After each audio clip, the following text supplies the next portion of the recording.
I have always been interested in public policy and politics, and kind of swirled around it in different ways. I had served as chair of the Democratic Party here locally. When Governor Richards, I was very involved in her campaign, and when she was elected governor, she appointed me chair of one of the state agencies. It was then known as the Texas Air Control Board, which was the state agency responsible for air quality in the state. And it was during that period of time that I was chair of that agency, we merged it with the Water Commission to form what is now known as the Texas Commission on Environmental Quality. I'd been involved in some other public service type of things. I'd been president of the Texas Young Lawyers Association, which kind of scratched my itch for being involved. That's the public service arm of the State Bar of Texas, and I did that. But I'd never really run for office until I ran for mayor of Austin and I announced for mayor in October of '96. And I credit, like I say, I'd always been interested, but I credit the freedom to really get involved in public service with getting sick. And I was diagnosed at a pretty young, in my early 30s, at a time when I thought I had the world by the tail. Things were great. I was practicing law, and Liz and I had a small child, and then I was diagnosed with testicular cancer. And I had 3 surgeries and chemo. Went back to work when it looked like I was going to live through that, and a couple of years later on a routine CAT scan, they found another tumor in my abdomen, and so they went in and field dressed me. And I came out of that and said, and Liz and I talked about it, and we said, we're going to do something different. And we set a date, a January date, had no idea what that was. So what we did is we looked at a variety of things. It might have been just working half-time or figuring out something. And during '96, that surgery was in April of '95, and during that period of time, people started coming to me and saying, you've always loved public policy and politics, and the mayor's not going to run for re-election. Why don't you run for mayor? And so we talked about it and decided, if I hate it, it's a 3-year term, I'll go find something else to do. But I was looking for something different, and I didn't hate it. I loved it. I loved being involved in public service. And so I really credit that as one of the big reasons I ended up. Now, what that means, by the way, is that I'm the only guy in America that thinks being mayor of Austin is better than chemotherapy. But I loved it. And so I'm really pleased that I am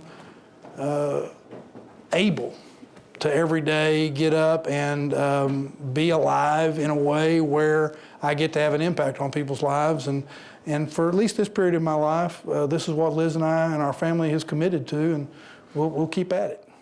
And so when you decided to run for Senate, how did that unfold? Well, as you know, which I try to keep a secret, but I'll have to admit it, I resigned the mayor's office so that I could run for Attorney General. And you'll notice you're not calling me General today. So in 2002, I ran statewide and was not successful. So I went back into private law practice and did some other things. I stayed involved in public service, served as chair of the Greater Austin Chamber of Commerce during that period of time, and always thought I might like to get back into elective office if the opportunity arose. And it arose when the longtime senator for Travis County, in this Senate District 14, Senator Gonzalo Barrientos, decided to retire. And the rumor had been that he might retire, and so I'd kind of told folks that if he does, kind of count on me to run. And so the day he said he wasn't going to run again, I quietly sent out a one-sentence deal that says I'm in. And the good news is that that year I had no Republican and no Democratic opposition, and that was an election I could win. So I got elected and then was reelected, and now with redistricting, we're all up. Even though I was reelected just in 2010, we're all up in 2012, and I've told people I'm going to run again, so I'll be up in 2012. So you learned something from that race, run unopposed. Yeah, let me tell you, I won big.